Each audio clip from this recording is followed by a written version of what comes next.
سلام برای توجیه برنامه‌نگاران با مخلص‌ها.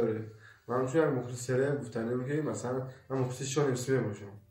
مادام مهنت کرد اگر داره تا درجه اون رسیدگی ترکوش هم می‌ذاره میلمش هم لازم اگم کمودی نداره.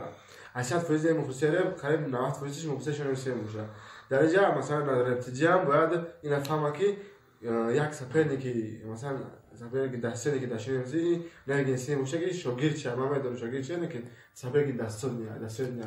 رد یک مسابقه باید مثلا نگهسی مثلا ویز پیدا یا مثلا سپریش باید نگهسی میشه سپری که مثلا دسته میاد داره باید میلیونی نگذار نمی‌کنم همه طرفا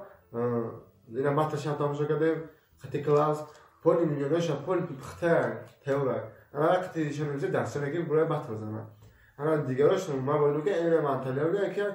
که من هیچ کاری مشکل نمیکنه من باتش دیگه من ترکوش گوش کردم دیگه هیچ کاری نمیشه مثلا من کشیدم مثلا گوش میگم نتیجه میگم مثلا باتری تماشا میکنم منطقه من کیفم میده من وقتی که چه میشه ویزیت که گفتم خطی منطقه مثلا ویزیت دادم من فهمیدم که منطقه میمونه اون بدايه این نپرانی خوده باید اینجا مثلا شاید میشه مثلا چی کردیم که نجمت کسی که مثلا تو باید قطعه ابتدایی کنی خیلی فکری خوبه قطعه ابتدایی کنه که ابتدایی مثلا اگه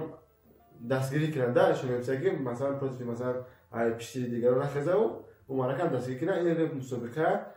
پرانی خود کنه سرما همین حقیقت جای خچم بگیره اگر هم شون میشه مثلا اگر بره مثلا جای کمات تنشه مخصوصش بدونه که او بردگیه اینا مخلص معین نکنه اینا هیچ وقت سودیا به حال دادن نمیتونه مخلص خودش به امید که مثلا کی جایی مثلا کی میگه کی بوده این مخلص معین میکنه